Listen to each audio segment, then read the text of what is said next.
আজ কি হচ্ছে এখানে? আজকে এখানে বেঙ্গল অলিম্পিক অ্যাসোসিয়েশন এবং ক্যারাটে অ্যাসোসিয়েশন অফ বেঙ্গলের নির্দেশনায় এবং বর্ধমান ক্যারাটে অ্যাসোসিয়েশনের পরিচালনায় আজকে ইন্টারন্যাশনাল অলিম্পিক ডে উদযাপন করা হচ্ছে। তো এই Olympic day actually Olympic data হচ্ছে 23শে জুন।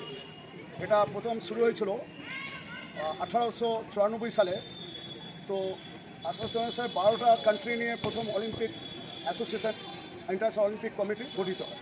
তো তখন থেকে এই 23শে জুন এটা হয়েছিল বলে এই 23শে জুনটাকে ইন্টারন্যাশনাল অলিম্পিক ডে হিসেবে পালন করা হয়। এটা সারা বিশ্বে এই 23শে জুন পালন করা হয়। তো আমরা বর্ধমান ডিস্ট্রিক্টে, এই পূর্ব বর্ধমান ডিস্ট্রিক্টে আমরা এটা 27শে জুন পালন করছি। এই উপলক্ষে এখানে প্রায় 100 জনের মতন আজকে ক্যারাটেকা এবং গার্জেন মিলে টোটাল 100 জনের মতন পদযাত্রী উপস্থিত ছিলেন।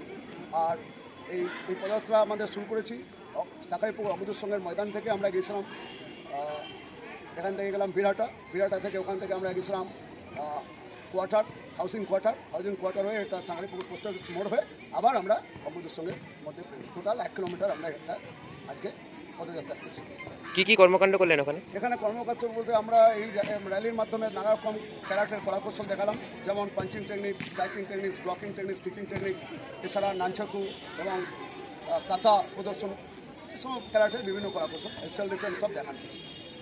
অলিম্পিক ডে উপলক্ষে র্যালির মধ্যে দিয়ে কি বার্তা দিতে চান সবাইকে? আমরা অ্যাকচুয়ালি অলিম্পিক ডে আমরা করতে চাই এই কারণেই, বা সারা বিশ্বে করা এই কারণেই, যাতে সাধারণ মানুষ ক্রীড়া সম্বন্ধে সচেতন হয়, সকলেই যাতে খেলার মধ্যে ইনভলভ হয়। কারণ খেলা হচ্ছে এমন একটা জিনিস যেখানে আমাদের শারীরিক এবং মানসিকভাবে আমরা নিজেদের উন্নত করতে পারি, আমাদের শরীর স্বাস্থ্য সুস্থ থাকে। এছাড়া এই ক্রীড়ার মাধ্যমে আমাদের ইউনিটি বাড়ে, সঙ্গবদ্ধতা বাড়ে, তাছাড়া আমাদের একটা বন্ধুত্ব বাড়ায়। তো এই সমস্ত কারণের জন্য একটা বার্তা দিলাম যাতে সকলে খেলার মধ্যে ইনভলভ হয় এবং এই অলিম্পিক ডেকে উদযাপন করছে। আপনার পরিচয়?